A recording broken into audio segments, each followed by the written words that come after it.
The western Ukrainian city of Ternopil has been hit by a major Russian drone attack that killed 25 people, including several children. It comes as reports out of Washington suggest the U.S. is reviving peace talks with the Kremlin, while Ukrainian President Volodymyr Zelenskyy has traveled to Turkiye as part of efforts to increase international pressure on Vladimir Putin. Let's get more on this with global affairs analyst Michael Bociurkiw. Michael, welcome back to the program. Now, firstly, let's get to this deadly strike in Ternopil. Rarely targeted by Russia because it is so far on to the western side of Ukraine. Do you expect Moscow to expand its offensive to this part of the country that is also so close to the Polish border? Yeah, good to be back with you. Yes, I do. The Russians have a well-known hatred, disdain for Western Ukraine. Just a bit of context here is this is the birthplace of Ukrainian nationalism. This is where a lot of Ukrainian patriots, historical figures were born and worked and lived and studied. And, you know, my parents were born in the Ternopil area.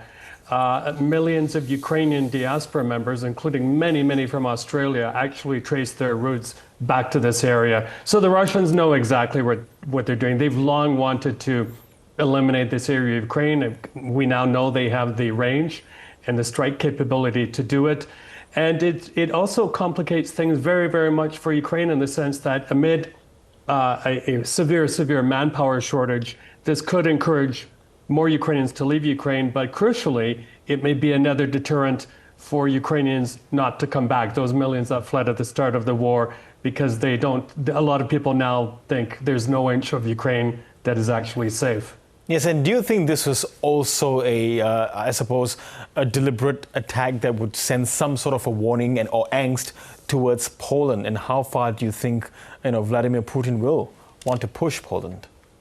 Well, I mean, it's been an unbelievable 48 hours in that sense with not only the strikes in Ukraine, but that Russian spy ship off UK waters, according to UK officials, mapping submarine cables, but also shining laser beams into the eyes of RAF pilots. All of these mysterious drones appearing over Europe, sabotage of a railway line in Poland. And this is Mr. Putin, an autocrat who loves to probe until he finds soft tissue. And a lot of what's happening, Girish, is this hybrid warfare is just below the threshold of triggering collective action by NATO.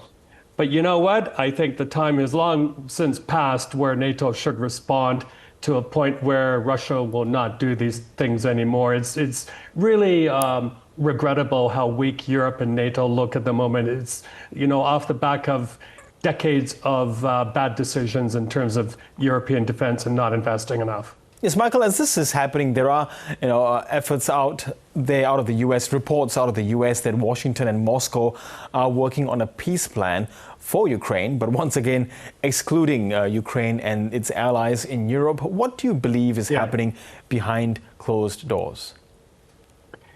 A lot. If I can for a moment just start here in South Africa, the G20, my sources tell me that there will be a final declaration. As you know, the United States is boycotting it, but there's not expected to be any condemnation of Russia.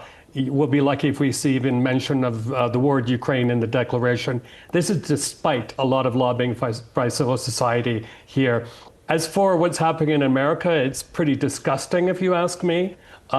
You have a president who is transacting diplomacy like a mafia don, like a slum landlord.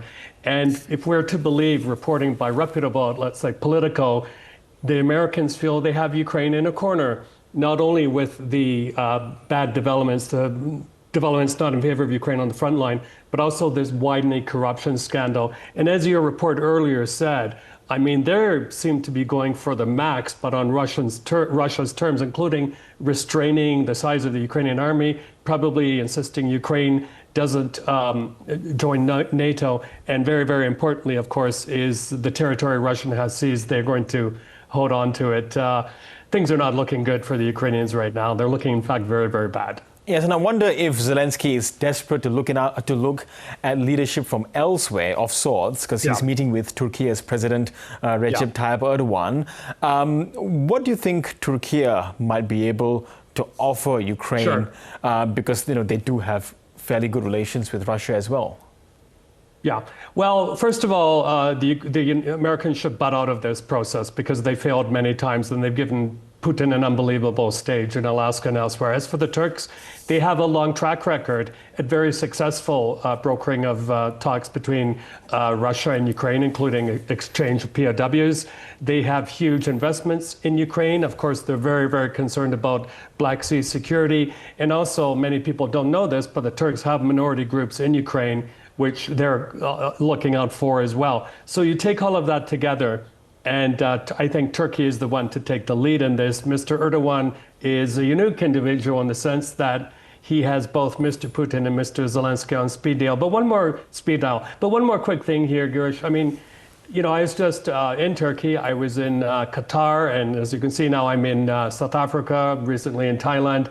And what really strikes you are the amount of Russian tourists. What really strikes you, especially in the Gulf, is the amount of Russian investment. For Russians to come here to South Africa, they do not need a visa. Ukrainians do. That tells you something. So I think if everyone here is concerned about world peace and pushing the Russians back because they will not stop, let them think about, at least temporarily, telling the Russians, okay, no more Russian tourism, no more Russian investment until you stop the war in Ukraine. Let's see if that happens, but they have to realize this war will come knocking on their doorstep sooner or later. Yes, and on another matter, Michael, you spoke about this earlier, this Russian spy ship, the Yanta, sailing close to UK waters. Given what you've just said as well about Russia's influence one way or the other in all over the world, is it becoming increasingly brazen and in having this ship come so close to UK, suspectedly mapping undersea cables? Why is sort of Russia feeling that it can provoke the UK at this particular juncture? Well, there are many reasons, but one is because they know that they can get away with it, and they know that the UK, and by the way, South Africa too, has for years neglected upgrading its navy, its military.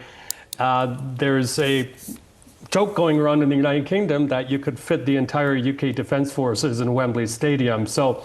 But I will make a point out of this because I think this is really important for Australians to hear, is that you see what the Russians are doing to the United Kingdom in their waters. It doesn't take a huge leap of imagination for them to send submarines or ships off Australian waters and also cause quite the nuisance there and disrupt civil aviation, those types of things.